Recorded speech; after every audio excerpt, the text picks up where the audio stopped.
Olá, esse é o Gênero e Desigualdades e nós estamos aqui hoje começando uma nova atividade que é o Clássicos. Bem, o Gênero e Desigualdades é uma atividade produzida a partir do Núcleo de Estudos de Gênero PAGU, da Unicamp, e do Núcleo de Estudos sobre Marcadores Sociais de Diferença, da USP. A ideia do Clássicos é a ideia da gente poder rever autores e obras que permanecem ao longo de gerações, né, e que vão incentivando e perpassando as reflexões que atravessam vários dos trabalhos e das pesquisas e das reflexões que nós fazemos, né?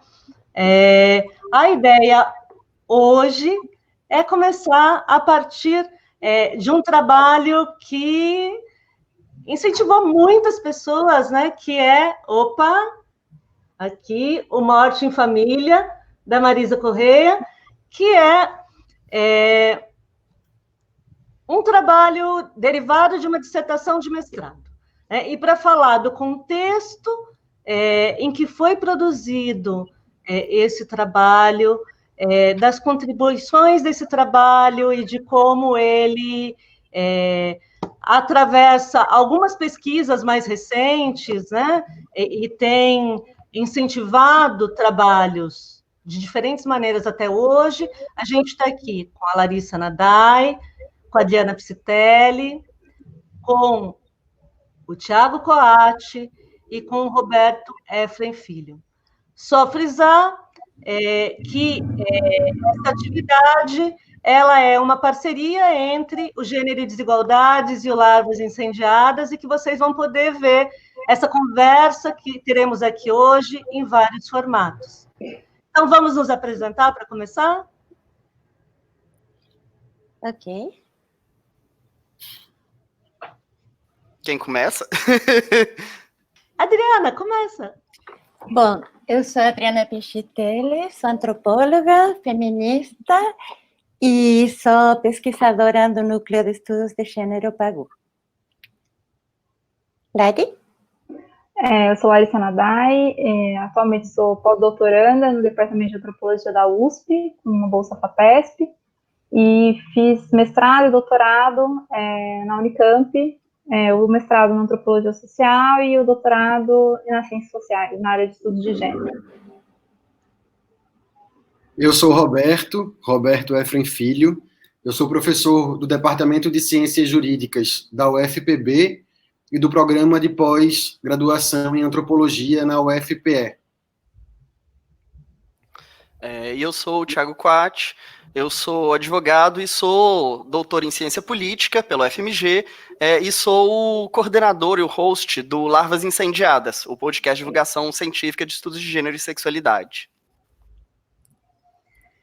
Então, gente, apresentados, né? Eu acho que a gente pode começar um pouco a falar do Morte em Família. E queria convidar a Adriana Psitelli, né? Que aqui mais conviveu com Marisa de nós, né?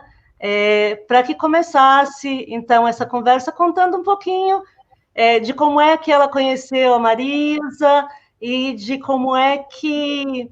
O que ela sabe do contexto de produção, né?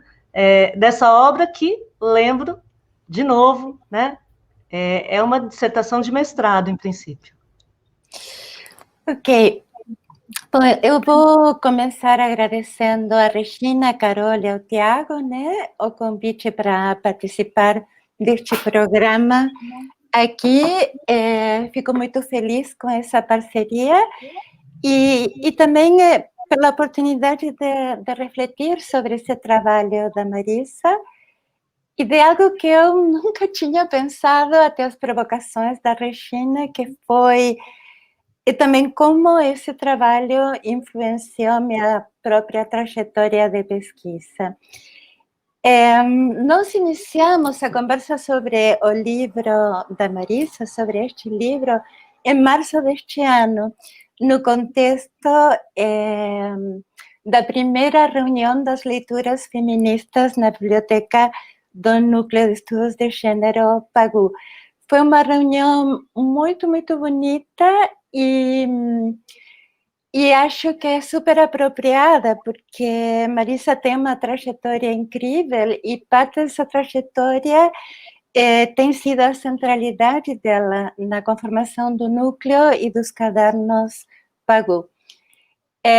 Então, foi muito legal e é isso que estamos retomando e ampliando hoje um pouco.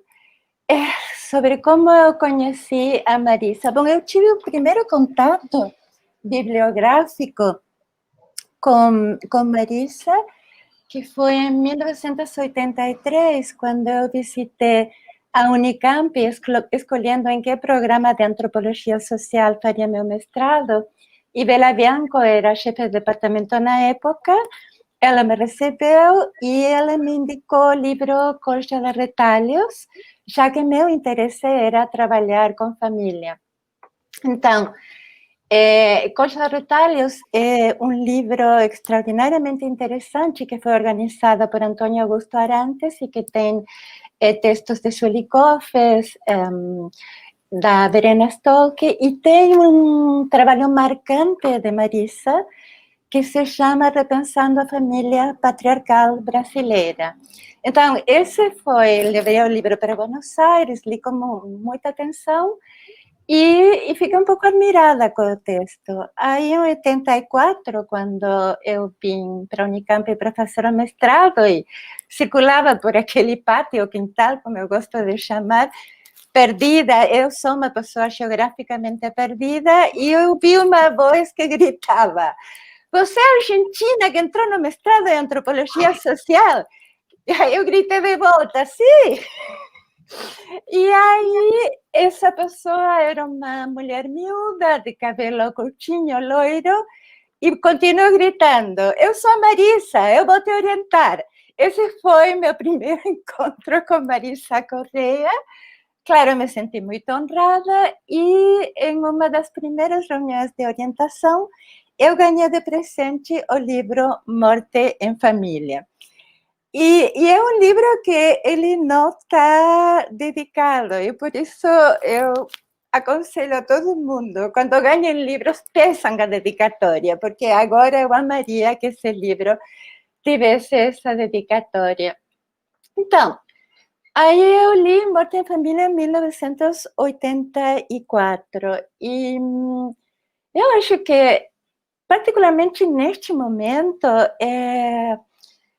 é fantástico a gente discutir Morte em Família, porque ele é super atual. Eu estava vendo todas as advertências, né, sobre a questão de violência doméstica, que é assim como a maior parte dos textos estão chamando, no contexto desta pandemia de Covid-19, né? Então, a ONU Mulheres para a América Latina e o Caribe chama a situação para o que acontece em contextos de emergência, né?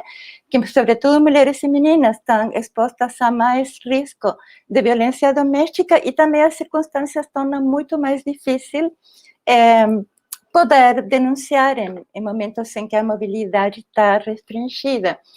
E a gente vê também, pelos dados da Fundação Fiocruz, né, que nos meses de abril, e ainda não vi o de maio, tem praticamente duplicado o assassinato de mulheres vítimas de violência doméstica comparado com o período do ano anterior. Então, assim, esse livro da Marisa, que foi absolutamente pioneiro em trazer o olhar para os assassinatos de mulheres nas mãos de seus companheiros e principalmente de seus maridos, né? Ele se torna muito atual, e particularmente porque ela chama a atenção para esses assassinatos pensando na lógica social que frequentemente coincidia no período em que ela fez a pesquisa com a lógica jurídica sobre os códigos de gênero que permeavam a absolvição, né, ou a penalização daqueles homens e daquelas mulheres. Então, sobre o contexto em que ela escreveu isso, ela gostava muito, muito de contar, e contava reiteradas vezes, que quando ela chegou de um período de 2 anos, de ter estado nos Estados Unidos acompanhando seu marido, Plínio Denson, que estava com uma bolsa, mais especificamente em Ann Arbor, e um período no qual ela se engajou com militância feminista, com leitura de muito material feminista, e voltou para o Brasil, ficou hiper impressionada, né, com a questão dos assassinatos de mulheres nas mãos dos maridos, e particularmente um caso famoso de uma socialite de Minas Gerais, que foi assassinada pelo marido, o marido em Belo Horizonte. O marido foi julgado 3 vezes e as 3 vezes foi absolvido com o mesmo argumento, que era defesa, legítima defesa da honra. E um argumento que é extraordinariamente interessante, porque ela faz uma análise minuciosa dos códigos, das leis, dos comentadores das leis, e mostra como isso não existia no Código Penal, apesar de que indiretamente podia se inferir. E é nessa inferência indireta que eles se ancoravam para fazer esse julgamento.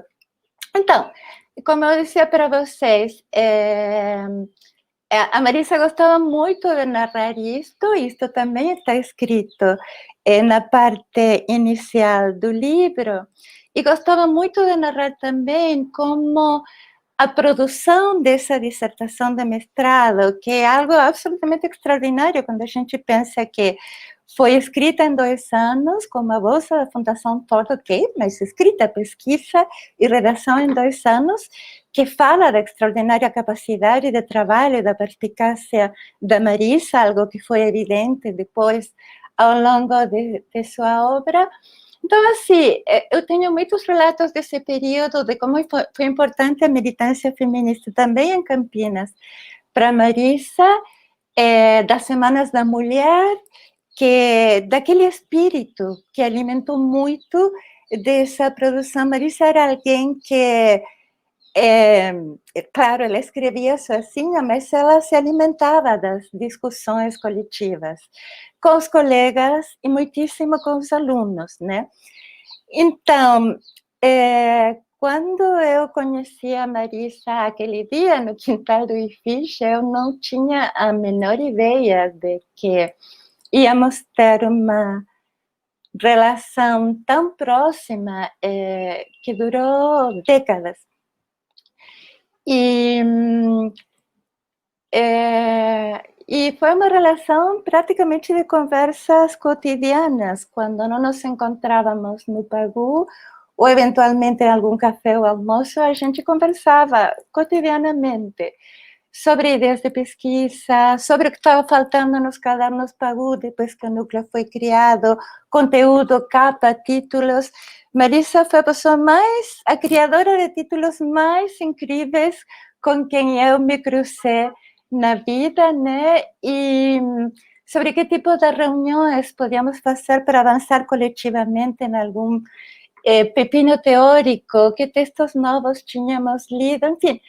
Foram décadas de uma convivência extremamente rica e fértil, eu diria, em termos intelectuais e pessoais e afetivos também, embora Marisa fosse às vezes muito mal-humorada, e algo que a gente lembrou naquele encontro que tivemos na primeira sessão do Clube de Leituras Feministas, como ela ficou absolutamente furiosa quando fizemos uma homenagem surpresa em 2003, aos 20 anos de publicação de Morte em Família, uma homenagem que foi preparada por Bibia Gregori, por Rita Grindeberg, que teve pessoas como o nosso reitor na época, que era Brito na Mesa, Heloísa Pontes, que foi sua primeira orientanda, que fez um belo texto sobre o livro da Marisa,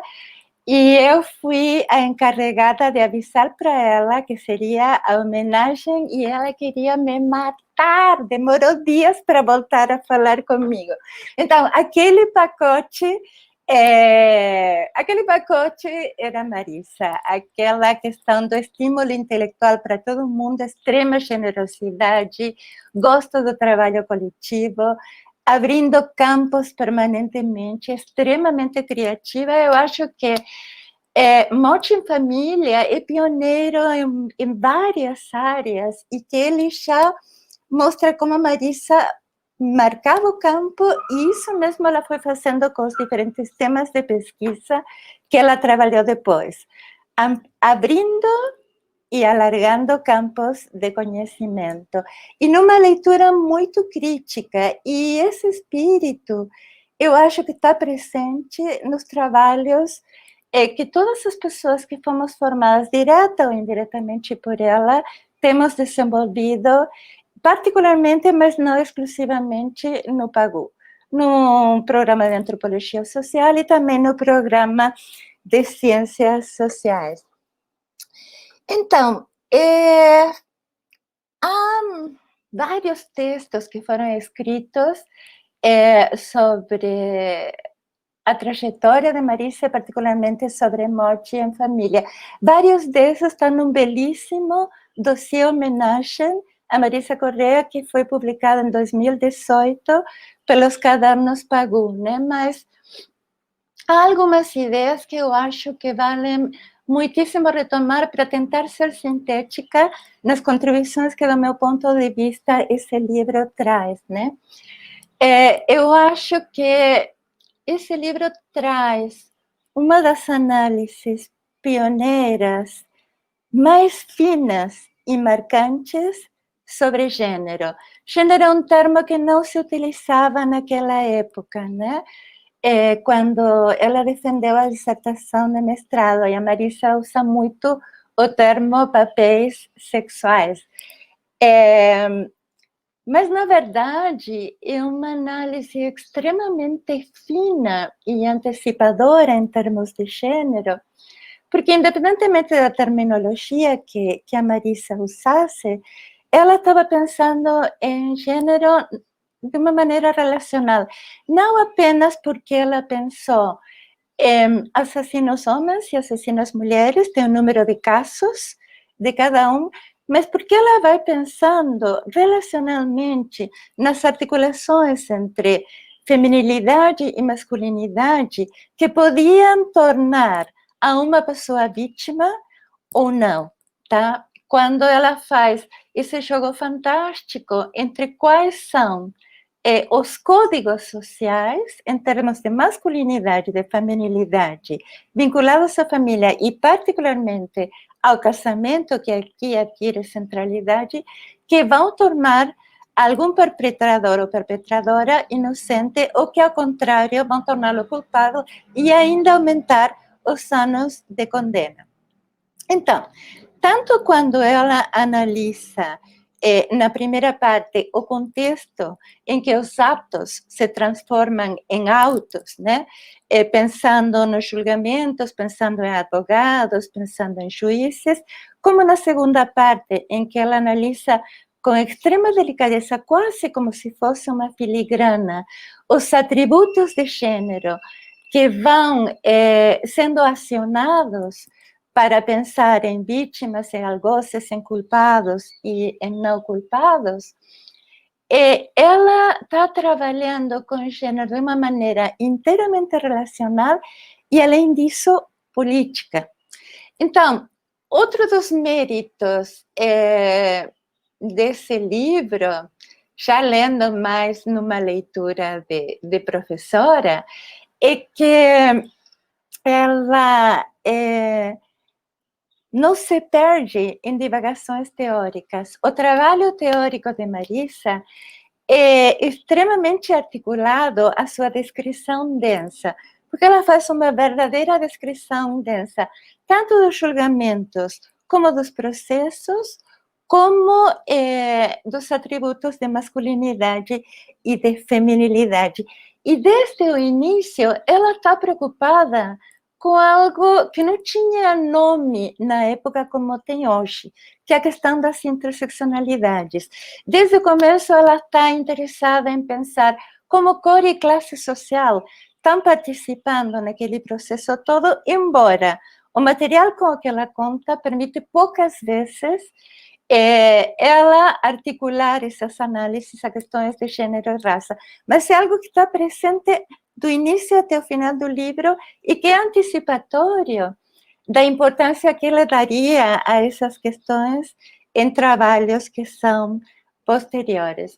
Então, é o Peter Frey que chama atenção para a relevância de gênero como uma categoria com centralidade e gênero pensado como algo sociopolítico, com o qual eu concordo inteiramente, e é Bibia Gregori que chama atenção para como a Marisa trabalha com a noção de fábula, distanciando-a da ideia de mito, no sentido em que a fábula, diferentemente dos mitos, ela não está tanto ancorada em cosmovisões sobrenaturais ou vinculadas à natureza, mas muito mais repertórios de noções ancoradas ao local e que permitem permutações muito mais flexíveis de elementos, e por isso era muito mais apropriada para pensar no repertório de noções que era acionado no julgamento destes casos. Então, assim, do meu ponto de vista, estas duas questões são absolutamente centrais, conjuntamente com essa diferença que ela faz entre atos e autos, que foi muito, muito marcante para o âmbito posteriormente da antropologia do direito, que não existia no momento em que Marisa escreveu isto no Brasil, mas que é algo que vai muito além do jurídico, que é central para poder pensar na produção de qualquer tipo de documento, de qualquer tipo de fonte, seja mídia até hoje, todas estas coisas que circulam pela internet, pelas webs. Então, são 3 pontos absolutamente centrais. E a outra questão é essa análise miúda, esmiuçando os códigos legais e contrapondo-os às questões sociais. Eu acho que esses seriam os 4 elementos que eu super destacaria no trabalho da Marisa. Isso, mas para mim, continua sobressaindo a questão de gênero. E tanto teoricamente como na riqueza de descrições empíricas que ela traz, e que é algo que não dá para reproduzir a não ser lendo o livro. O desfile de personagens de mulheres que parecem quase umas cocotes, que vestem trajes trocando o tempo todo, gastando dinheiro, sem pensar, em contraposição àqueles maridos que as mataram, mas que eram ótimos provedores, cumpriam com toda a ideia do que um homem tinha que ser e acabavam absolvidos, ou da mesma maneira que se esperava de uma mulher, que fossem verdadeiras vítimas para poder absolver elas, e como uma das leituras mais complicadas, né, sobre o universo feminino é lançado contra a única mulher que aparece nesses processos, que tem aspecto de lésbica, que circula pela rua, ou seja, está no âmbito público e não fechada no âmbito do doméstico. Então, assim, lido desde hoje, lido assim para trás, eu levo um susto que não tive em 1984, porque ainda não tinha muita dimensão de todas estas coisas, vendo que em 1975 Marisa conseguiu fazer em termos de gênero e abrindo o campo para um trabalho de gênero e interseccionalidades. É claro que o trabalho dela foi marcante no âmbito da antropologia do direito e em todas as pesquisas que têm relação com violência.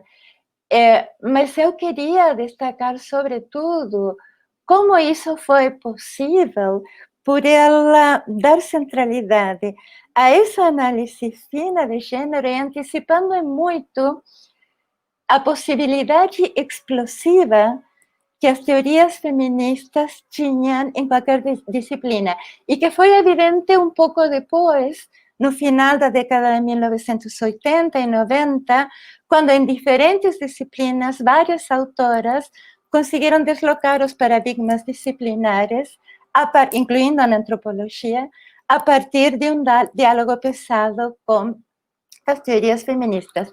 E nisto aqui, a Marisa foi absolutamente pioneira.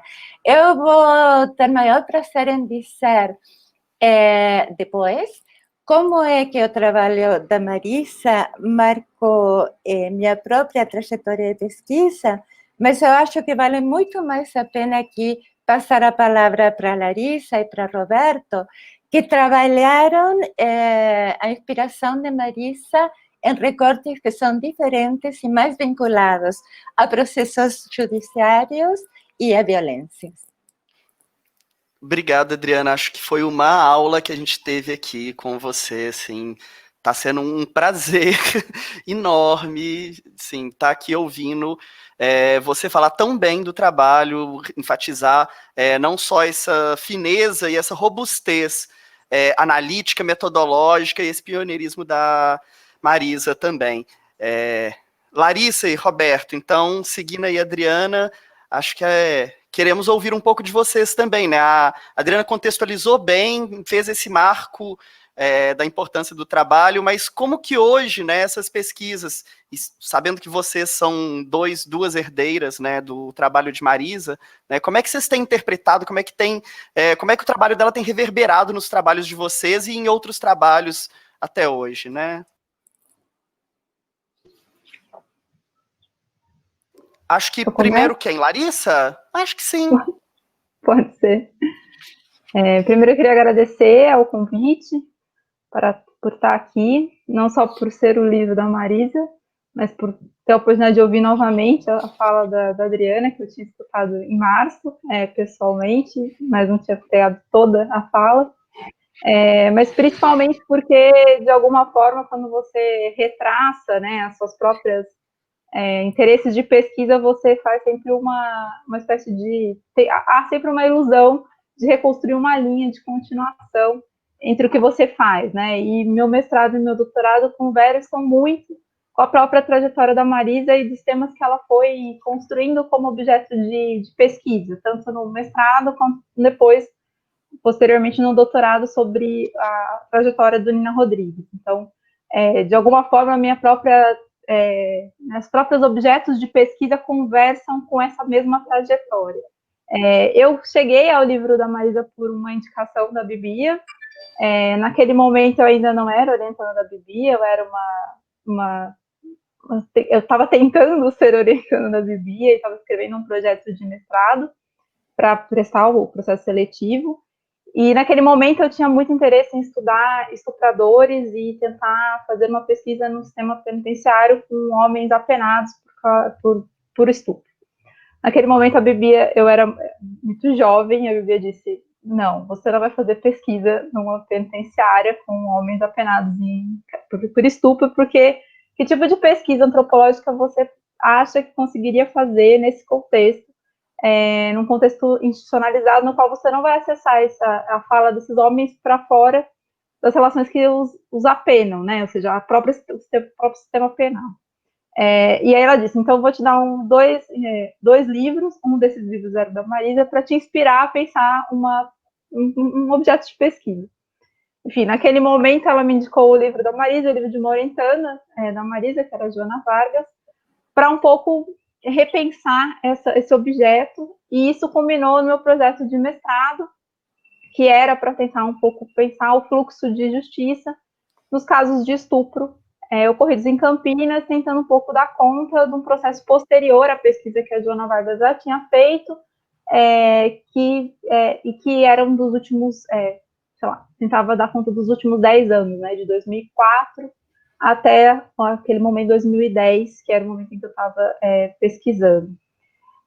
Na prática, a pesquisa se conformou em um outro campo de pesquisa. Eu fui estudar um pouco como a própria Delegacia de Defesa da Mulher de Campinas produziam os inquéritos policiais, tentando dar conta um pouco tanto do movimento interno da delegacia de produção desses crimes, mas também dos próprios inquéritos como objetos de pesquisa.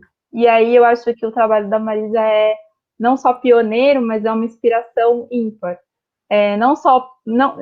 Não exatamente porque ela seja uma questão de ser visionária, mas porque ela era uma etnógrafa espetacular, e ela tem uma atenção aos documentos que é única, e que é também uma questão que não era um ponto ainda muito claro naquele momento. Hoje, o que a gente chamaria de antropologia dos documentos, e que vem sendo um pouco como eu venho me filiando nesses debates, me foi fundamental ler o trabalho da Marisa Correia, principalmente porque naquele momento eu nem sabia que eu fazia uma pesquisa de documentos, e estando atenta às coisas que ela nos incitava a olhar para os documentos, eu fiz uma etnografia de documento muito competente, mas exatamente porque eu seguia suas próprias diretrizes.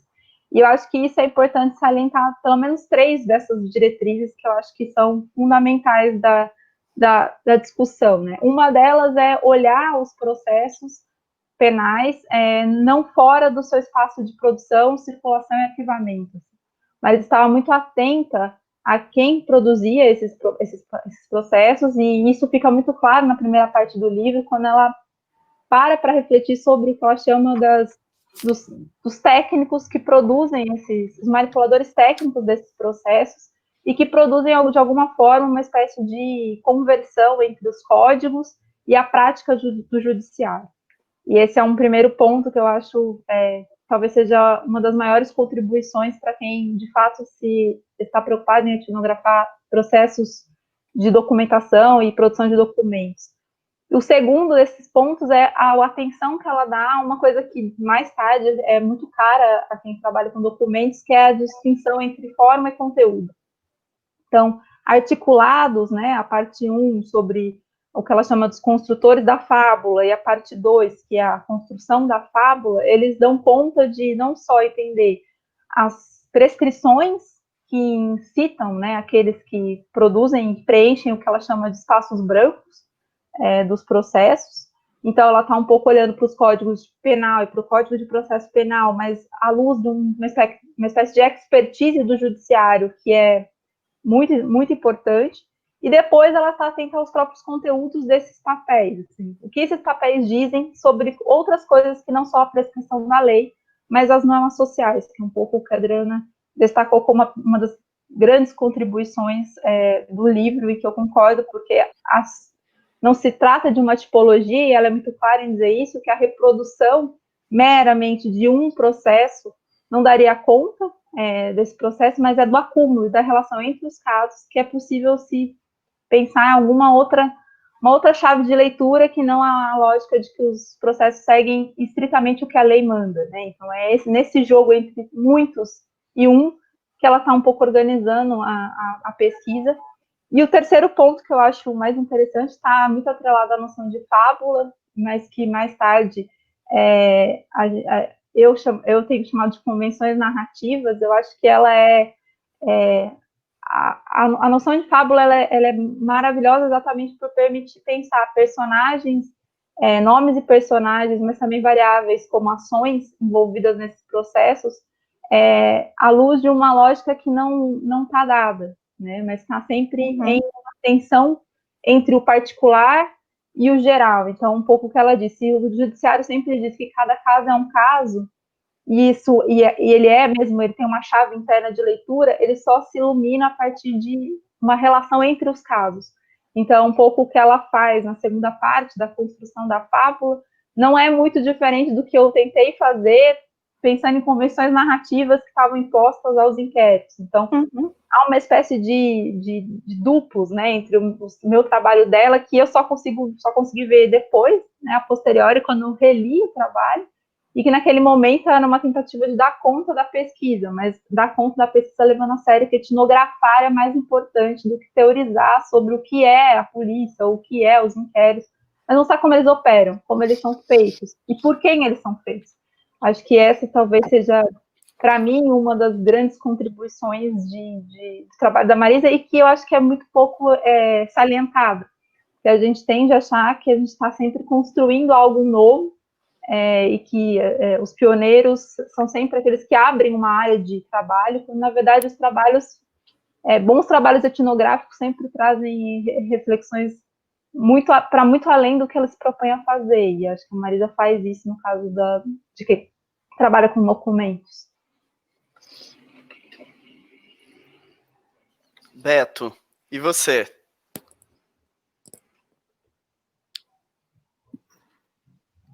Boa tarde novamente agora a todas, a todos. Que felicidade estar aqui. Obrigado, Adriana. Obrigado, Tiago. Obrigado, Carol, pela possibilidade, pelo diálogo e especialmente pela companhia, né? Que ótimo estar com Larissa e com Adriana nesse debate. Eu não tive a honra de ter sido aluno da Marisa. Quando eu entrei na Unicamp para fazer o doutorado em 2012, Marisa já estava indo menos ao IFISH e frequentava pouco a universidade. Eu cruzei com ela em alguns momentos, pude assistir a uma ou outra fala dela, mas eu não cheguei a ser aluno dela, como eu tive a sorte de ser de Regina, de Adriana, de Bibia, enfim, dessa herança intelectual de Marisa na Unicamp. Larissa está coberta de razão ao dizer que nós nos esforçamos para criar uma linha de continuidade, né?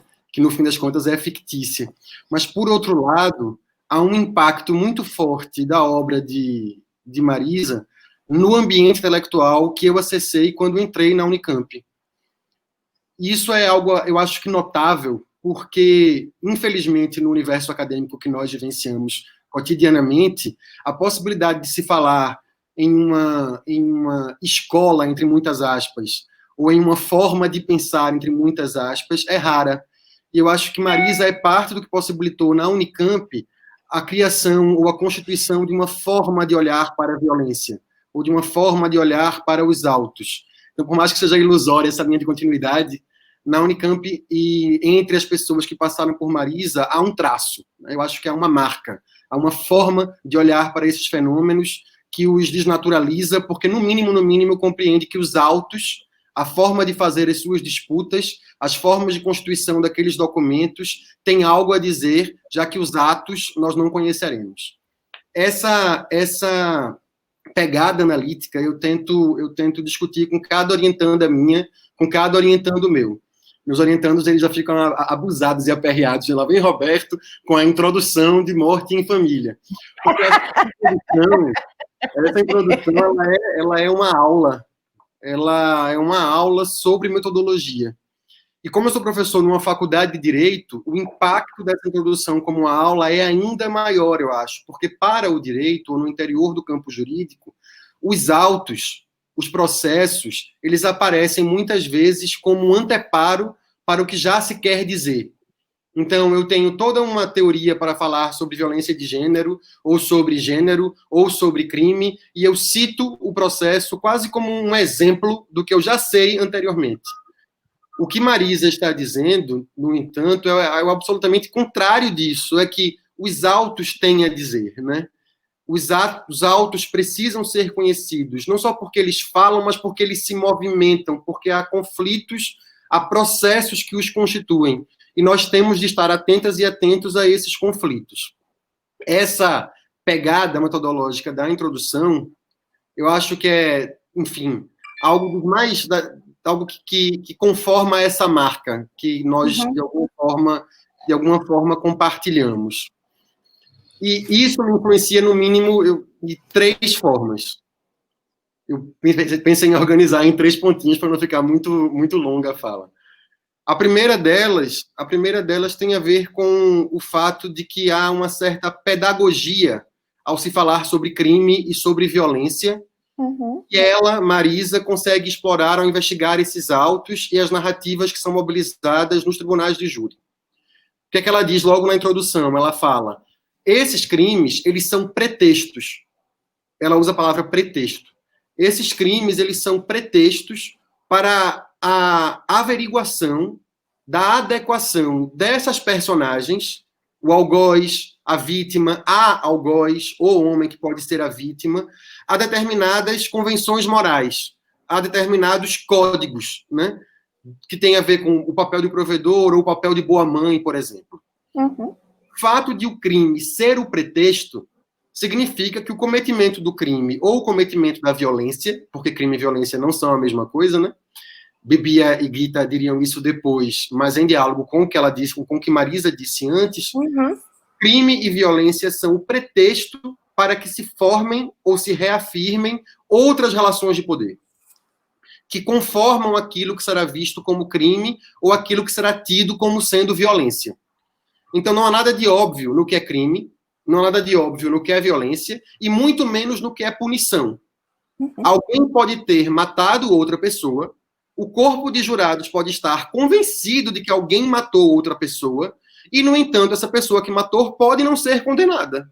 Ela pode ser absolvida, porque ela está mais ou menos próxima ou distante de determinados códigos de conduta, de determinadas prescrições morais baseadas, né, em convenções morais de gênero e de sexualidade. Então, essa pedagogia do crime, ou essa pedagogia da violência, ela está aí, as pedagogias estão aí na introdução do livro, porque demonstram um modo como falar sobre violência, ou falar sobre crime, essa possibilidade de fala ensina o que é violência, ensina o que é crime, e que tipos de relações de poder participam dessa composição. Ou seja, nesses casos, determinadas relações de gênero são fundamentais para que alguém seja criminalizado, para que alguém seja punido. A segunda questão que me salta aos olhos e que me chama muita atenção desde o primeiro contato que eu tive com a obra é o modo como ela nos ajuda a entender não só processos judiciais que dizem respeito a mortes de homens e mulheres no interior de relacionamentos, né, afetivo-conjugais, mas a obra nos ensina a olhar para processos, a entender documentos, a entender narrativas, que podem ser documentais ou não podem ser documentais. A Adriana já falou sobre isso, Larissa também já falou sobre isso. Trata-se de um trabalho sobre narrativas de violência. E o modo como essas narrativas de violência, que são pedagógicas, como eu disse antes, produzem determinados contextos de conflito e são produzidas por determinados agentes no interior desses contextos. O fato de ser um trabalho, portanto, sobre narrativas de violência processadas no interior de processos de Estado, nos ajuda, por sua vez, a entender processos de Estado. Então, é um trabalho sobre mortes de mulheres e mortes de homens no interior de relacionamentos afetivo-conjugais que ensina sobre fazer Estado. É óbvio que essa linguagem, esse repertório, essa gramática, né, não existe nessa época, mas é mais ou menos disso que ela está falando. E, para mim, foi muito forte, porque, vejam, a obra de Marisa foi parar na minha mão por decisão da minha orientadora, professora Regina Facchini, né? Ela está aqui conosco, e ela me disse assim naquele momento: Roberto, veja, você tem um dado inicial de pesquisa que é, segundo estes documentos públicos aqui, os grupos de extermínio que atuam na fronteira entre Pernambuco e Paraíba assassinam jovens em conflito com a lei, homossexuais, bandidos, criminosos e LGBT. O que você tem é um dado produzido em um documento público. Você precisa colocar esse dado em suspensão. Você precisa duvidar deste dado. E precisa compreender o que possibilita a constituição desse dado. Ou seja, quais são as disputas, quais são os conflitos, quais são os agentes que possibilitam a produção do dado. Duvidar do dado e entender a produção do dado, que para a antropologia é algo muito comum, né? Para mim, que vim do direito, foi algo, caramba, isso tem que acontecer. Foi, portanto, um movimento metodológico muito revelador. Regina me disse isso, duvide dos dados, pergunte-se acerca das origens dos dados, e enquanto ela me dizia isso, ela dizia, leia Morte em Família. Conheça Marisa Correia. O trabalho, portanto, de Marisa foi, para mim, fundamental para compreender que, no interior de narrativas de violência, aquilo que é produzido como dado é resultado de conflito e participa de conflitos que se atualizam nesses autos, que se atualizam nessas narrativas. Então, esse movimento metodológico aí, que é do ato para os autos, né? Uhum. Esse movimento metodológico aí, para mim, foi extremamente importante para entender o modo como, nas narrativas mobilizadas pelos militantes de movimentos sociais, pelos agentes de Estado implicados em compreender casos de violência e casos de criminalização, nessas narrativas, como se dão as disputas em torno da constituição desses dados. Por que é tão importante, ou que foi tão importante em certo contexto, por certos agentes, consagrar naquele documento que os grupos de extermínio matavam LGBT, sem terras, criminosos, bandidos, ex-presidiários. O que de força política se aglutina ali? Que conflitos estão ali entremeados? Uhum. Tentar discutir, entender isso, foi algo que o trabalho de Marisa, indicado por Regina, me possibilitou. E, por fim, para terminar, uma terceira questão, que eu acho que, enfim, ajuda bastante no que a entender o que o trabalho de Marisa tem nos ajudado. É o fato de que, quando nós estamos debatendo questões que dizem respeito a gênero e à sexualidade, nós estamos necessariamente, imprescindivelmente, debatendo questões que, de antemão, a priori, não dizem respeito a gênero e à sexualidade. Uhum. O que é que eu quero dizer com isso? Isso é algo que Regina sempre fala também. O que é que eu quero dizer com isso? É que Marisa não estava falando de algo específico, ou de algo que dizia respeito só às mulheres que eram vítimas de violência. Não à toa, uhum, o brilhantismo da ideia de entender casos em que homens também eram vítimas de violência. Uhum. Marisa estava perquirindo modos de fazer, lógicas, formas de compreensão de disputa. Daí a ideia de fábula. Uhum.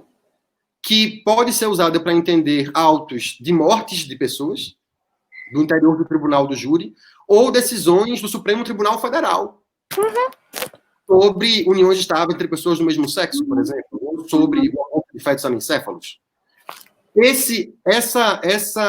Essa tentativa de compreender a lógica, a estrutura da fábula e o modo como os sujeitos disputam a constituição dessa fábula, veja, porque a fábula tem que ensinar algo ao final. Ela tem um caráter pedagógico, não é?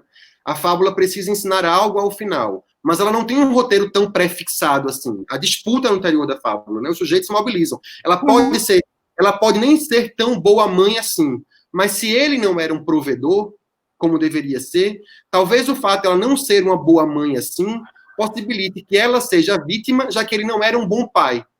Como a Adriana falou, é relacional, né? Há uma forma de compreender gênero aí, embora não com esse nome, que é profundamente relacional. Marisa, portanto, ela está tentando, me parece, né, tentando compreender lógicas, formas de fazer, modos de operação que funcionam, que nos ajudam a entender processos judiciais que dizem respeito à morte de mulheres e homens em relacionamentos afetivo-conjugais, mas que dizem respeito a outros processos de Estado também, né? Formas de fazer política, as disputas nessas formas. É isso, já falei demais, minha gente. Muito obrigado. Obrigado, Roberta. Acho que sobra agora a Adriana, né? Você falar como que também teve uma influência no seu trabalho. Olha, eu queria dizer que eu adorei ouvir as falas de Larissa e de Roberto, né? E eu vou falar, sim, sobre as influências que teve no meu trabalho, mas queria dizer também que, pensando a obra, né, Amor de Família em sentido mais amplo, que uma das coisas potentes que esse trabalho tem é que mostrou como certos tipos de criminalidade, o que importa é o papel social da vítima, esses são termos de Marisa, né, o papel social, e o que está em julgamento é isso. E algo que eu não sei se acontece com vocês agora que já estão dando aula e tal, né, mas muitas vezes eu me deparo com alunas e alunos com uma separação entre o que é produção de conhecimento e o que é ativismo. E que, do meu ponto de vista, não existe, claro. O que eu acho é que tem diferentes tipos de ativismos. E um desses é o ativismo acadêmico. E Morte em Família faz parte do ativismo acadêmico da época. E quando escreve o livro, a Marisa diz, bom, eu não sei se essa pesquisa, não sei se este livro, de fato, vão ter grandes efeitos.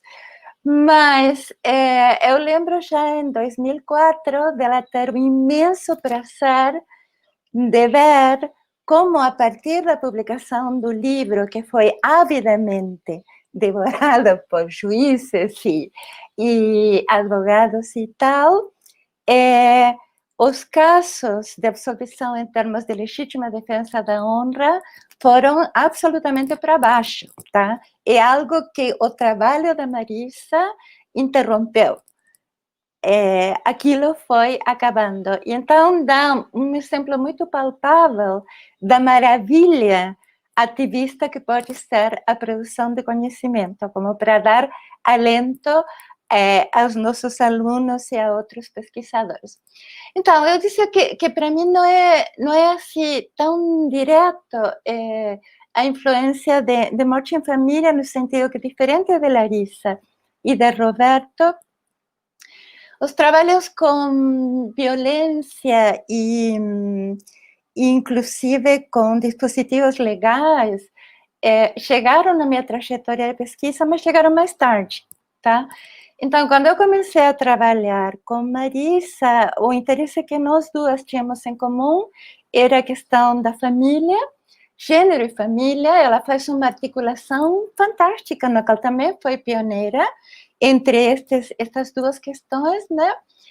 E ela tinha aquela coisa com a classe social que já está presente, como dizia antes, em Repensando a Família Patriarcal Brasileira, e que estava num textinho que ela me passou para ler, que infelizmente se perdeu, era mimeografado, lindíssimo, que se chamava As Armas e os Barões Assinalados, que ela apresentou em algum seminário e que falava das famílias de elite, entre aspas, em Rio Grande do Sul.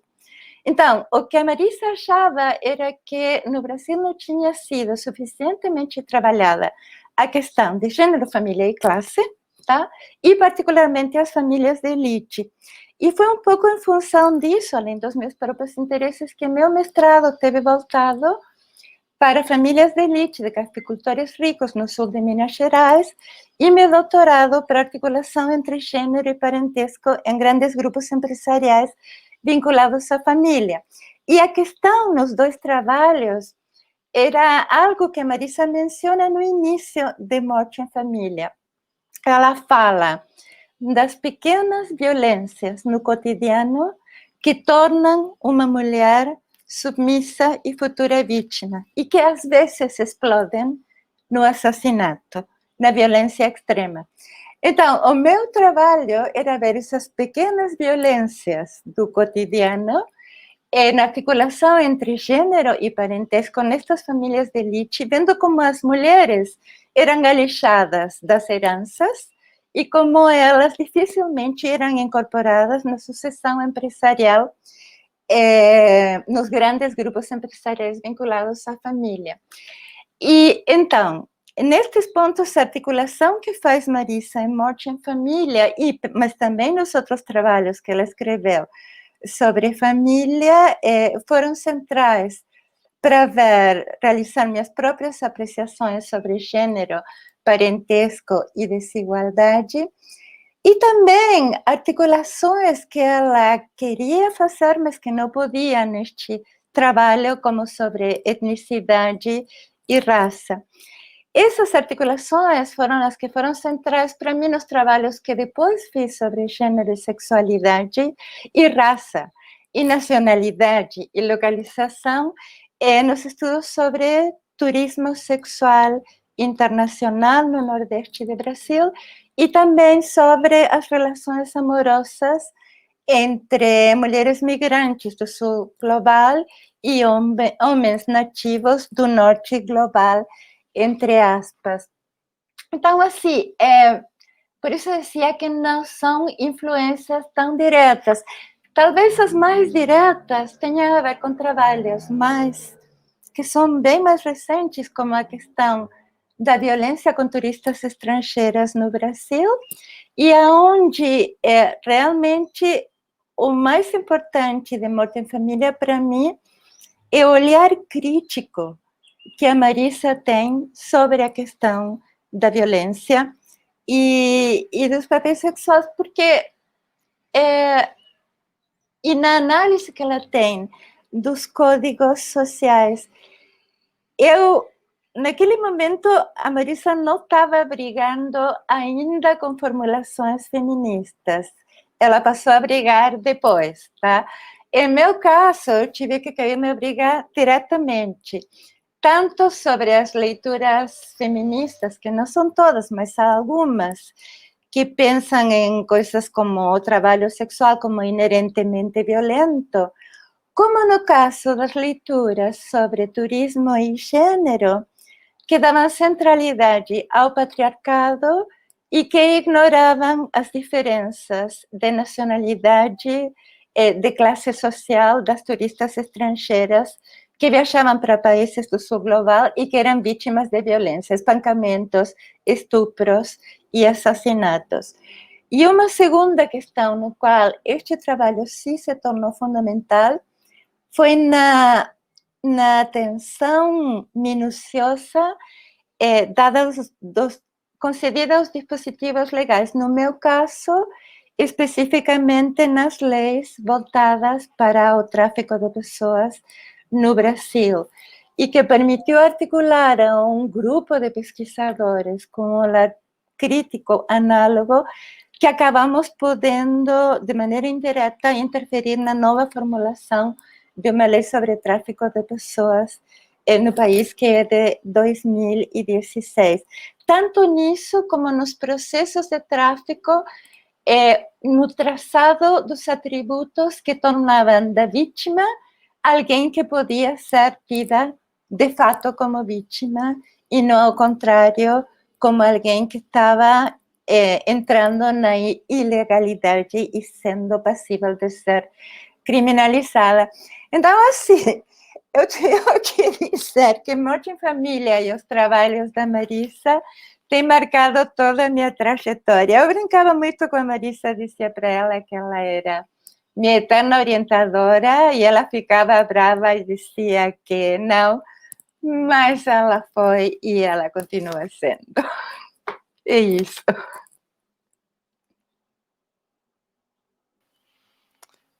Rê, você quer? Vamos lá. Obrigada, Adriana.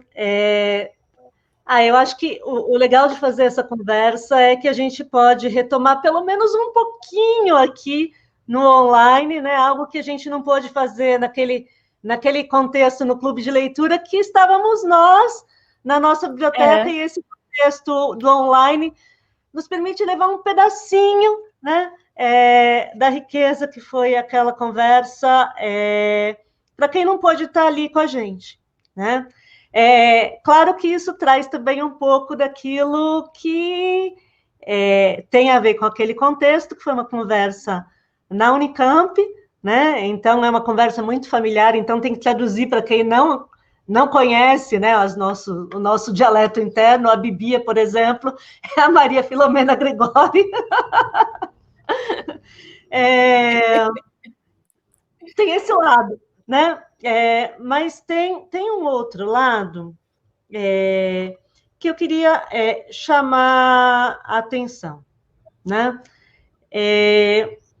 Primeiro, assim, eu acho que eu e Tiago agora colocamos algumas questões, vocês respondem, vai ficar um gosto de quero mais, mas aí tem o limite do tempo também, né? Eu fiquei pensando, enquanto o Roberto introduzia as questões que ele colocou, que ele diz: eu fui para a Unicamp e ali tem uma escola, né, inspirada por Marisa. Mas, ao mesmo tempo, Roberto, para aquele dossiê que a Adriana citou, a gente começou a produzir um artigo que não chegou a ficar pronto, né, e que não chegou a entrar, que era um levantamento sobre as citações que essa dissertação da Marisa tinha no Google, né? E aí há milhares de citações de diversas áreas do conhecimento, né? E como a Adriana disse, as pessoas do direito consumiram avidamente esse trabalho da Marisa, né? Então, assim, eu já coloco como uma questão para a gente continuar conversando, né? Em que medida é uma escola local, que tem, inclusive, essa característica das nossas relações afetivas, não à toa todos nós aqui, né, e todas nós aqui ficamos emocionados quando a Adriana começou a falar, porque, né, Marisa foi professora, excetuando o Tiago e Roberto, que não pôde ser aluno direto de Marisa, mas Marisa foi professora de todos nós, né? Então, mas para além disso, como é que você, Tiago, se quiser falar, porque também é do direito, né, chegaram a ver a obra de Marisa circulando, né, para além dessa escola na Unicamp? E fiquei pensando também, a partir do que a Adriana disse, dessa relação deste trabalho já, né, que é um trabalho da década de 70, com as questões de interseccionalidade, né?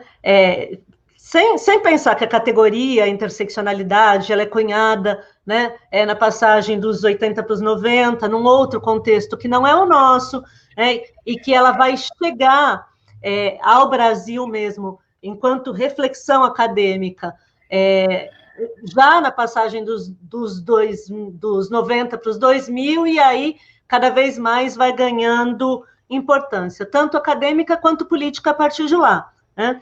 Mas eu fiquei pensando no contexto dos anos 70 da produção de conhecimento, porque, assim, sobre o modo como Marisa lidou com violência, eu sabia um pouco, porque eu havia trabalhado um pouco com questões de violência contra LGBT, mas eu tinha uma reflexão muito crua, porque tinha sido aluna de Bibia e de Gita, tinha lido o que elas escreveram, mas foi sobre violência, foi mesmo foi orientando, né? Foi orientando a Bruna Mantesi, foi orientando o Roberto Efren, foi orientando a Fernanda Cailani, né? Que eu estou aprendendo a tirar as consequências práticas para a produção do conhecimento, daquilo que a gente sabe teoricamente, mas que a gente precisa exercitar na prática, né? Mas, para além disso, eu acho que o trabalho de Marisa me influencia muito quando eu me propus a pensar a relação entre ciência e ativismo, né? E houve um momento nessa pesquisa em que eu fui entrevistar Marisa e ela me passou um pito, né? Porque, assim, eu tinha uma pesquisa sobre estudos de gênero e sexualidade no Brasil, e ela falou assim, não, nem gênero, nem sexualidade, né? No momento em que eu comecei a fazer isso, e contou toda a história de como ela começou, né? Ela disse, nós fazíamos estudos feministas. Não havia nem gênero, nem sexualidade ali. E aí ela conta, né, sobre todo um contexto em que havia um ambiente intelectual na Unicamp que estava muito, mas muito relacionado com o ativismo feminista, um ativismo homossexual, um ativismo negro, que se dava no contexto da abertura política no Brasil.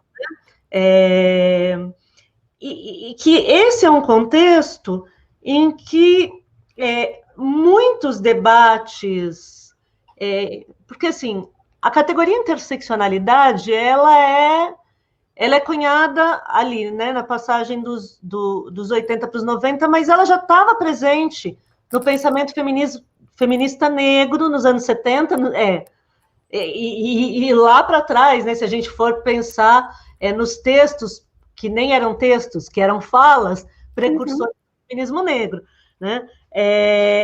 Mas que todo esse debate perpassava pelos jornais da imprensa feminista e da imprensa homossexual daquele momento, e a Marisa trabalhou, né, num desses jornais, né, e era uma feminista que estava nativa naquele momento, participando dos debates, e que Marisa também participou, né, da comissão editorial do Lampião da Esquina, né, então... Eu acho que ela trabalhou no Nós Mulheres.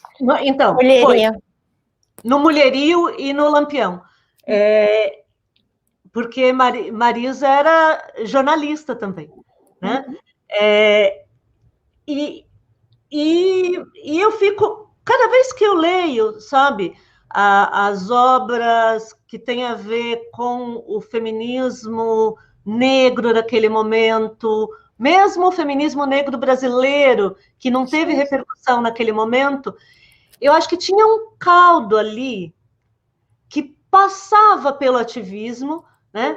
E que aí eu queria perguntar para a Adriana, né, o que ela sabe sobre esse momento, porque eu fico pensando, né, na Verena Stolk, que foi a orientadora de Marisa, no Peter Fry, que veio junto com Verena para criar esse departamento de antropologia na Unicamp, e que ambos tinham, né? Verena tinha aquela coisa das famílias de cafeicultores, e tinha muita questão do trabalho, da classe, da raça.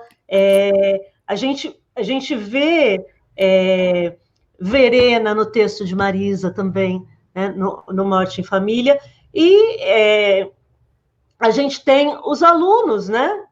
Que eram os alunos deles, né, de Verena e de Peter, né, que eram Marisa e Néstor Pelonger, trazendo em seus trabalhos reflexões já teóricas, né, sem o nome de interseccionalidade, mas teorizando aquilo que me parece, Adriana, e essa é a minha pergunta, né, estavam ali muito presentes no movimento social naquele contexto, né? Quando eu leio os documentos do movimento feminista negro, por exemplo, nos anos 70, né? Quando eu leio as coisas das lésbicas dentro do movimento homossexual, né? A gente vê ali um debate que não está distante, eu acho, do debate político que se fazia em outros contextos que geraram, né, posteriormente, a categoria interseccionalidade. Então, queria chamar um pouco, né, essa reflexão, né, e, por último, só dizer que, assim, eu e Carol estávamos nos comunicando aqui, né, emocionadíssimas durante o debate, a exposição de vocês, e pensando, né, que um clássico é um livro, é um trabalho que atravessa gerações, mas um clássico sempre é escrito por uma pessoa, né, e uma pessoa que, com quem a gente conviveu, um professor, e que traz aí para a gente também muitas lembranças afetivas, né? Carol estava lembrando do curso, da disciplina que ela fez por último com Marisa, né? Eu acho que para a gente que conviveu com Marisa, falar de um clássico, né? Ou para qualquer pessoa que vai falar de um clássico que foi seu professor, né? Foi sua professora, fica sempre essa coisa afetiva, né? Um clássico é também uma pessoa que viveu num determinado contexto, e no caso de Marisa, uma pessoa que tinha ali relações também políticas, né, com o movimento social. Tá. Tiago, Adri, a gente vai fazer uma rodada. Se o Tiago quiser falar, ele coloca a questão, e aí... Ótimo. Rê, eu acho que eu nem tenho o que complementar a sua pergunta. Eu fiquei muito interessado, estou mais querendo ouvir também. o que a Adriana tem a complementar. Acho que depois, se Roberto e Larissa quiser também pegar um pouco o gancho nessa sua pergunta e falar um pouco também, eu acho que talvez o Roberto tenha um pouco para falar. Eu vejo ecos, talvez, dessa conexão da Marisa com o jornalismo, com a literatura, né, também no trabalho do Beto, de uma forma, talvez não explícita, mas eu vejo esses ecos, né, então acho que talvez se o Beto quiser falar um pouco disso também, né, que para mim no trabalho da Marisa é até explícito, né, a forma como ela utiliza as fábulas para pegar e analisar, né, e assim, no do Beto talvez seja um pouco menos explícito, mas eu sei que essa conexão entre direito, literatura, antropologia também atravessa aí, né. E que seria legal só, já que a gente vai fechar uma rodada, também falar no campo de estudos de gênero, né? Como é que vocês veem, né, esse trabalho da Marisa repercutindo? Posso, então? Deixa eu falar um tiquinho? Deixa eu começar e depois a gente passa para a Adriana. Para além dessa ideia de uma escola que está ali na Unicamp, né? Porque eu acho que... eu acho que eu não tenho essa formação, não venho da Unicamp, né? Assim, minha formação é toda aqui em Minas, né? Inicialmente a graduação na PUC, né? E depois eu fui para... Aliás, ainda na graduação, eu me aproximo da UFMG por causa de 2 núcleos de pesquisa que tem ali dentro, né? E também por causa de um grupo acadêmico e ativista que eu integrei na minha graduação, né? Eu era um estudante de direito, acho que isso, se bobear, também tem a ver com a trajetória do Beto, né? Que não me encaixava muito bem ali naquele lugar, né? A forma como o direito é ensinado muitas vezes nas faculdades é uma coisa muito doutrinária, né? Pega o código, decora a lei, pega aqueles grandes manuais, né? Decora os manuais, com um caráter muito pouco reflexivo e com pesquisas, pelo menos hoje isso tem mudado muito, né? Eu acho que o falar do direito nos últimos 5 anos é bem diferente da época que eu fiz minha graduação. E olha que a minha graduação nem tem tanto tempo assim, né? Eu sou um pesquisador bastante jovem, né? Eu terminei minha graduação em 2010, 11, né? Mas nesse pouco tempo eu acho que o cenário de pesquisa em direito mudou muito. Mas eu brincava que era assim, as pesquisas eram o padrão, a constitucionalidade ou inconstitucionalidade de X em Y, assim, tinha muito pouca pesquisa empírica, muito pouco trabalho um pouco mais reflexivo, né, ou pelo menos pouco que chegava até mim na graduação, na pós-graduação talvez fosse um pouco distinto, né. E aí encontrar alguns trabalhos, que aí nesse primeiro momento que eu fui encontrar, foi principalmente na antropologia, apesar que eu nunca segui para antropologia propriamente dito, né? Primeiro eu encontrei o trabalho da Ana Lúcia Pastore Schritzmaier, o mestrado dela também, né? Que é incrível, também uma antropologia jurídica de processos, e que me abriu os olhos para outra forma de encarar o direito, de outra forma de encarar os processos.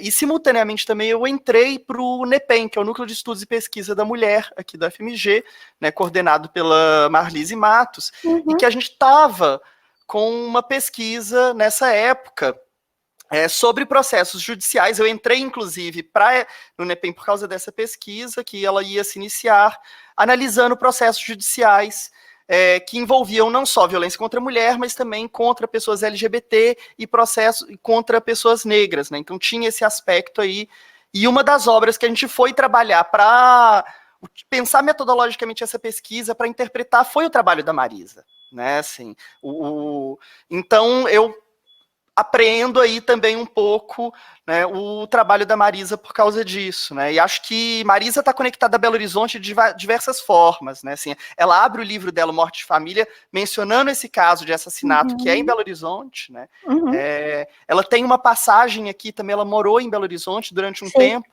né, porque meu mestrado, doutorado foi na ciência política, o marido dela foi cientista político, teve uma passagem aqui, né, então, assim, vários dos cientistas políticos que fundam o meu departamento, como o Fábio Vanderlei Reis, né, tiveram contato com ela, influenciaram ela também, e ela também deixa também um pouco desse rastro por aqui, e por outras feministas que estavam aqui fazendo trabalhos similares ao dela, né, como a Sandra Zeredo, que que foi uma das fundadoras do NEPEM, uma das também grandes pesquisadoras de violência contra a mulher, e que influencia essa pesquisa, essa forma influenciou minha trajetória também, né. Então, assim, não é uma... Mesmo que não sendo dessa escola Unicamp, né, tem diálogos, né, e formas de ressoar aí que chegam também, né, o trabalho da Marisa até a gente aqui em Minas, né, e outras formas como ela influencia, mesmo que acho que eu inclusive nunca a conheci pessoalmente, talvez a gente já tenha se esbarrado no início da minha trajetória, num dos primeiros eventos que eu fui, né, assim, talvez, mas confesso que eu não me lembro de ter conhecido ela pessoalmente, né, mas conheci o seu trabalho. E apesar de eu acho que eu nunca citei Marisa em um texto, a forma como eu analiso processos, né, assim, até hoje, inclusive, um texto que vai sair aí num dossiê que o Beto organizou daqui a pouco, né, assim, acho que é profundamente influenciada pela forma como ela também analisa os processos. Né?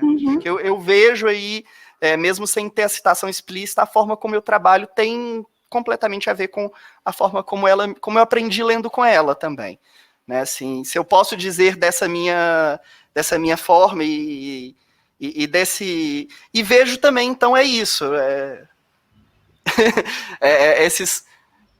essas formas de ressoar em outros trabalhos aqui, uma série de outros trabalhos que até hoje são produzidos aqui dentro do NEPEM, que também tem um pouco do impacto dela.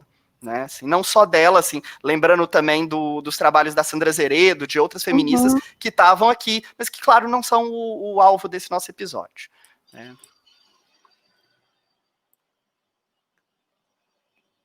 Acho que é isso. Quem quer? Acho que Adriana, tal, e depois Beto e Larissa. Tá bom. Eu não sei, eu acho que esse negócio de pensar se é uma escola mesmo é uma provocação super interessante, né? Eu não sei se eu vejo exatamente uma escola na Unicamp, mas eu vejo que há uma certa continuidade com algumas marcas muito fortes, tá?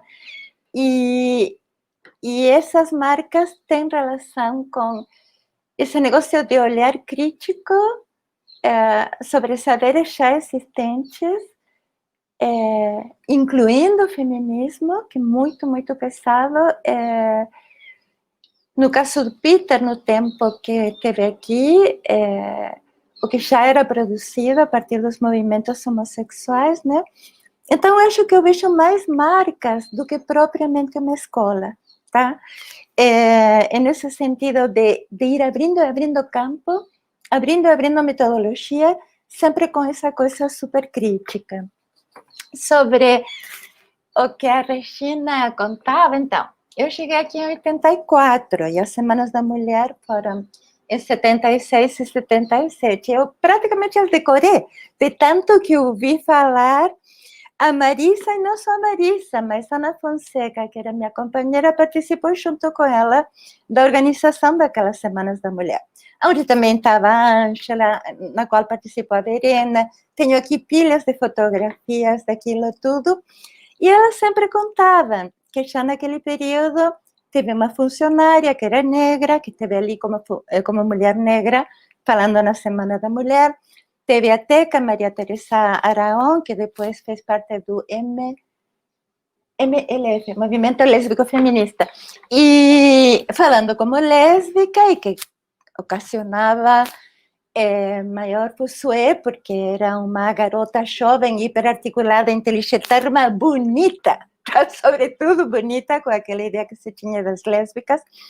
Então, estou trazendo isso porque isso mostra que, na verdade, enquanto ativismo feminista, a questão das negras, a questão das lésbicas estava super presente. Se a gente olha o mulherio para esse período, também vai ver que isso estava presente. Isso é uma coisa. Outra coisa é que e eu sou muito crítica da minha própria produção, inclusive nisso, e também na produção da Marisa, quando a gente vai incorporar teoricamente a articulação raça e gênero, a gente vai olhar, mas por outro lado, é o mesmo que as feministas negras fazem hoje, para as negras que estão trabalhando, sobretudo no mundo anglo-saxão, ok? E não vai olhar para Malélia Gonçalves, certo? Que já estava produzindo no Brasil. Por isso que eu fico muito espantada agora, quando temos toda esta questão do feminismo decolonial, né? Quando vejo que muitas vezes jovens feministas negras estão citando a Angela Davis, a Patricia Hill Collins, e novamente a Lélia Gonçalves desaparece, ok? Então, assim, quero dizer que uma coisa era o ativismo e como estas questões apareciam na militância, e outra coisa era na produção do conhecimento, que não é necessariamente que a questão de raça e gênero não tivesse. Pensemos na Verena Stolke. Verena faz o doutorado dela em Cuba, antes de vir para a Unicamp, sobre a relação entre raça e gênero. A questão da classe veio se delimitar mais nitidamente em Campinas, com as cafeicultoras, mas a obra-prima da Verena, em toda a sua trajetória, é o doutorado. Tá? E uma análise que hoje chamaríamos interseccional, hiper-hiperfina.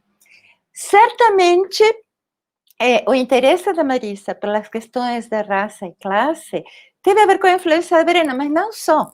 Teve a ver com a passagem pelos Estados Unidos, em que a discussão das feministas negras, que falavam inglês, porque estavam nos Estados Unidos, era incorporada. Então, assim, eu acho que a gente tem que ir rastreando esse passado da introdução da categoria raça no Brasil, no feminismo, no ativismo acadêmico e no ativismo fora da academia, com maior delicadeza, porque essas questões estavam presentes. Então, a mesma cara irônica com que Marisa nos olhava quando dizíamos, não, mas é gênero, não são papéis sociais, porque quando vocês falavam em papéis sociais, como a Margaret Mead, não estavam politizando, não pensavam no conflito, pensavam nos papéis complementares que ela cita.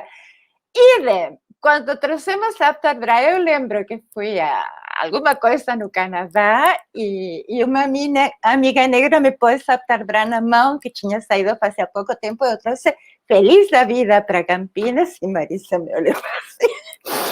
Mas ela não falava diretamente. O trabalho da Aptar Bra é fantástico, marcou gerações de pesquisadores, mas é verdade que tinha muitas coisas antes disso, tá? Que não davam aquele nome, e com o qual, pelo menos na Unicamp, estava se trabalhando teoricamente, não só na Unicamp. Sandra Sereda e Marisa foram próximas em algum período. Eu lembro com força quando chegou Sandra e propôs uma pesquisa que foi na Fundação Carlos Chagas. Chega Sandra de passar um tempo no exterior, e ela insistia em que a relação raça e gênero não estava sendo tratada como devia no Brasil, e ela queria ver isso com as empregadas domésticas. Então, eu acho que é uma ótima provocação também para a gente olhar pelo passado e fazer a trajetória de como a questão racial e de classe já estava participando, já estava presente nos interesses de pesquisa. Isso só.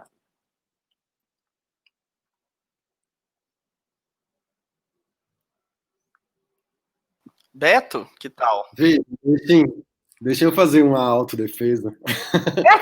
Eu não estou fazendo questão de dizer que se tratasse de uma escola ou de uma tradição. Não, não é isso. Eu fiz questão de ressaltar a existência de um traço em relação a esses problemas. Eu fico pensando, por exemplo, no caso da violência, né? Se a gente olha para o modo como Marisa tratava a violência e como Néstor Perlonger tratava a violência, essas duas formas de encarar a violência são muito fora do quadradinho da compreensão mais ou punitivista, ou vitimista, ou pejorativista do que seria a violência.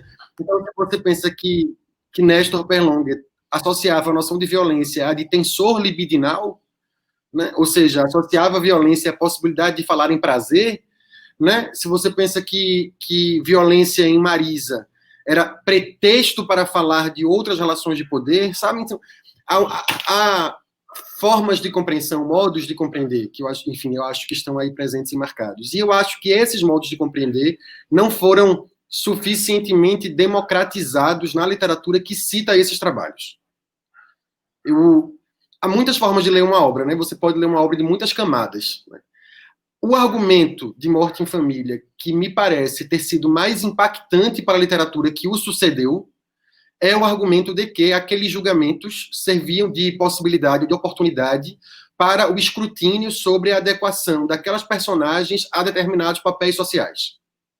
Então, a conclusão de que fulano vai ser mais ou menos punido se adequa à figura do bom pai, essa conclusão ela foi bastante disseminada. Então, essa chave analítica do trabalho, ela está bastante presente nos trabalhos que sucederam Morte em Família. Entretanto, outras questões, outras formas de compreensão muito relevantes que estavam em Morte, que já estão em Morte em Família, não se multiplicaram nos trabalhos com a mesma intensidade. Estão mais presentes, por exemplo, nos trabalhos da antropologia, mas não são absorvidos nos trabalhos do direito, por exemplo. Então, essa problematização em torno da violência, a diferença em torno da relação do ato com os autos, a potência analítica de pensar os autos como fábula, tudo isto daqui não foi disseminado com a mesma intensidade que aquela primeira conclusão teve na literatura que sucedeu Morte em Família. Então, os trabalhos na sociologia, mas também os trabalhos no direito, os trabalhos nos estudos de gênero e de sexualidade, eles consideram muito fortemente este primeiro argumento de que, poxa, aquela pessoa vai ser ou não vai ser criminalizada e punida se ela corresponde mais ou menos proximamente ao que se espera de uma boa mãe ou de um bom pai. Entretanto, a análise mais densa, mais fina, mais complexa, né? A análise mais complexa, metodológica, da relação dos autos com os autos, não chega. Em boa parte dos trabalhos. No direito, quase não chega. No direito, quase não. Por isso que o professor Roberto insiste tanto que as pessoas têm que ler a introdução do livro. Porque isso ainda não chega. É bem impressionante o quanto esse movimento analítico de Marisa Correia, no fim dos anos 70, ele é extremamente inovador, brilhante, né, nesse sentido, assim, sem economizar palavras, brilhante, brilhante, mas como esse brilhantismo não foi absorvido com a mesma intensidade pelo campo de estudos, sobretudo fora da antropologia. Ok. Sim. Lara, tua vez. Não, eu queria fazer 3 colocações, que eu acho que não... uma é que eu, infelizmente, também não tive a oportunidade de fazer nenhum curso com a Marisa, mas tive a oportunidade de conviver com ela em outros ambientes, que era do ambiente da jornada de antropologia, no momento em que ela já estava muito doente, se afastando das relações com a universidade, e aceitou participar da primeira jornada de antropologia, porque ela achava que os alunos que estavam iniciando essa jornada no mestrado, doutorado, mereciam a relação com ela. E, enfim, por um motivo de saúde, ela não conseguiu estar presente no debate, mas mandou por escrito páginas e páginas a todos os alunos da mesa qual ela ia debater os trabalhos. O que mostra muito sobre ela e muito sobre a generosidade com a qual ela lidava com todos os orientandos dela, mas também com todos os alunos da universidade, independente do seu status, digamos assim, no período, né, de formação. Então, isso acho que é uma coisa que a gente tem que guardar já que a live permite isso, né, que guarde na história esse processo. O segundo é um pouco tentando dar conta dessas 2 questões, né, uma que eu chamaria de linhagem, Roberto, de escola. Acho que a Marisa nos dá o direito, pelo trabalho que ela fez com o próprio Nina, de dizer que escolas são sempre construídas a posteriori, né? Ou seja, alguém se diz parte de alguma coisa, e aí essa coisa passa a existir no mundo. É um pouco o que fizeram com a obra do Nina. Talvez a gente possa se dar o luxo de fazer com a obra da Marisa, dizendo que temos aí, sim, uma escola, na qual nós nos sentimos parte, mais do que ela tenha criado uma escola, né? E aí esse é o terceiro ponto, que eu acho que é uma coisa que eu não falei na primeira vez, mas que eu acho que, ouvindo vocês falarem, que eu acho que é um ponto fundamental, e o Roberto tem razão na incorporação, por isso que eu fui tão enfática em dizer como é importante ela ter escrito um trabalho sobre processos penais, atentando para o fato de que eles são produzidos por um aparato policial e judicial, é que na grande maioria dos trabalhos que se dão na antropologia do direito, e isso fica claro quando o Thiago fala, a prática sempre esteve à frente dos processos, né? E os processos sempre foram vistos como uma espécie de exemplo, Roberto tinha dito isso, menos importante, porque só reificam a norma. E o que ela está dizendo, que eu acho que é o brilhantismo, é que não, os processos são aonde as coisas se dão. Mais do que o ato ou esse o grande evento, né, do júri, as relações se estabelecem de governo sobre as pessoas, sobre as condutas, sobre o que é crime, o que não vai ser crime, o que vai ser punível, o que não vai ser punível, através dos papéis. E aí, nesse sentido, o papel é uma espécie de veio no qual a gente pode falar sobre como o Estado atua, e ela é brilhante nas considerações finais, que a gente tem que mandar eles lerem a introdução, os alunos, né, novos, a gente tem que dizer que eles têm que ler as considerações finais, as conclusões do trabalho da Marisa, porque voltando a elas, acho que tem um brilhantismo de fazer uma coisa muito fina que eu persegui ao longo dos meus trabalhos no mestrado e no doutorado, que é dar atenção a coisas aparentemente que a gente não dá atenção. E lá, num certo momento em que ela está falando sobre como deve se proceder, ela diz uma frase que me parece ser absolutamente preciosa, que a gente deveria guardar, né, como epígrafe para vários trabalhos, que ela diz que se queremos saber o que está dito, o que não está dito, temos que olhar para o que é explicitamente dito.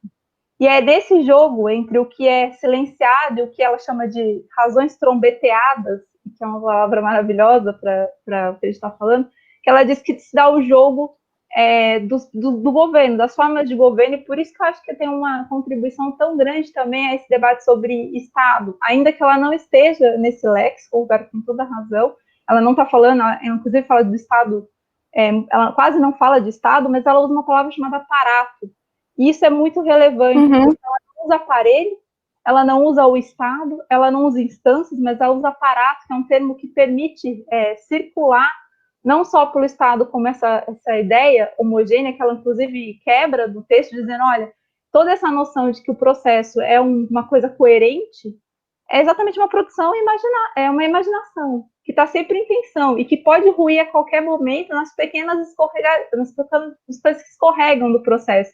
E isso está nas considerações finais, eu acho que é importante a gente dizer, porque ela vai mostrar todas as vezes que isso pode acontecer, quando um laudo psiquiátrico não chega, ou, por exemplo, quando uma pessoa vai para fazer um laudo e acaba ficando presa pro resto da vida no manicômio, são pequenas atenções que estão nos papéis, que não são narrativos do processo, mas que fazem o processo como ação de Estado, ou seja, esses papéis inúteis, que são o que a gente chama você vai pensando nos processos, mas que contam sobre como os processos andam, por onde eles caminham, quem os escreve, quem os assina, quem os carimbas.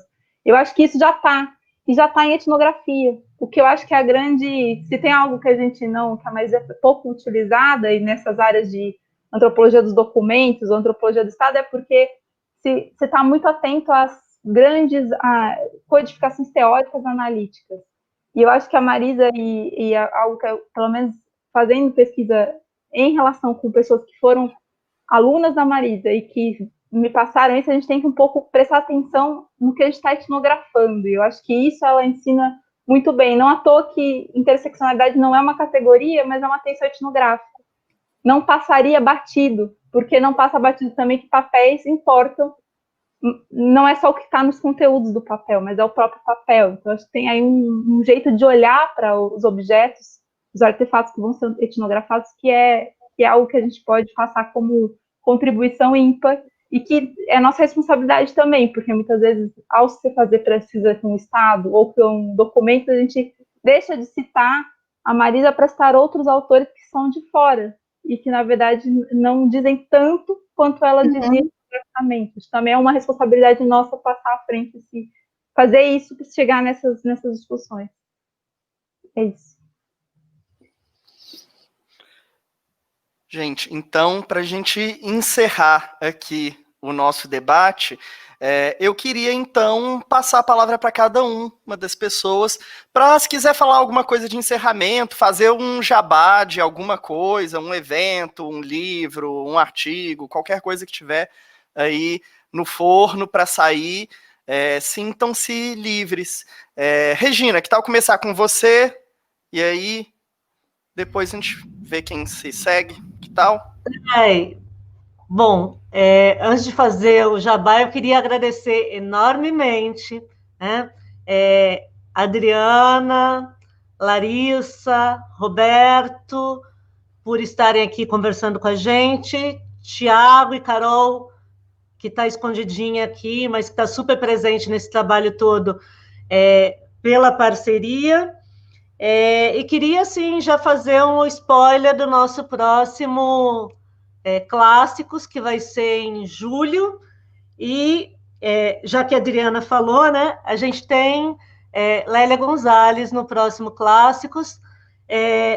Por enquanto, o que eu posso contar é que a gente tem a Flávia Rios, talvez tenhamos mais pessoas junto com a Flávia, mas por enquanto o que eu posso contar é isso. Aguardem. Tá certo.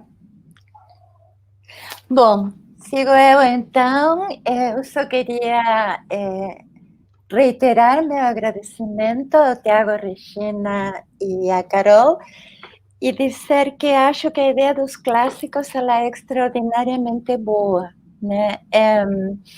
Este exercício que fizemos com o livro da Marisa, para mim, foi absolutamente fantástico. Porque saíram uma série de questões, não só recuperando a obra dela, mas também pensando na conformação de um e mais campos, né, que estão vinculados a gênero e sexualidade, e essa reflexão fantástica sobre escolas. Fico feliz de saber que a Lélia Gonzalez vai ser o tema do próximo Clássicos, e serei uma espectadora fiel. Obrigada novamente.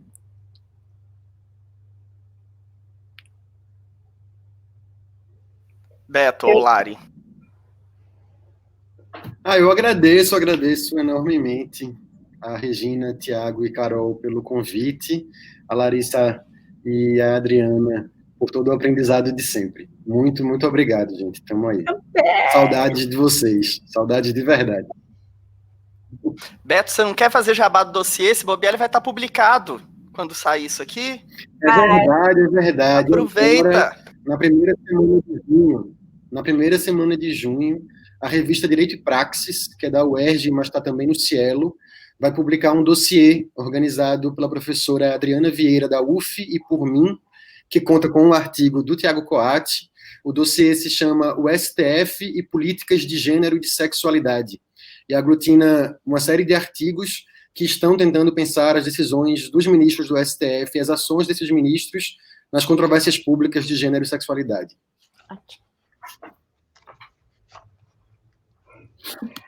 Eu também queria agradecer ao convite da Regina, do Thiago, da Carol, por poder participar, por ter a oportunidade de ouvir de novo a Adriana falar e estar aqui debatendo com o Roberto, e poder deixar um pouco, fazer algo que eu queria ter feito no meu próprio mestrado, que era talvez deixar mais enfatizado o quão fundamental a leitura da Marisa, para além de uma situação, né, referencial, que a gente sempre faz, mas de fato, investir esforços em mostrar as correlações que eu vejo diretas entre a minha dissertação e a dissertação dela, e como os tempos vão mudando só a forma, né? Enquanto a forma dela estava dividida em duas partes, que se distribuíam em temas, né? Briga, ciúmes.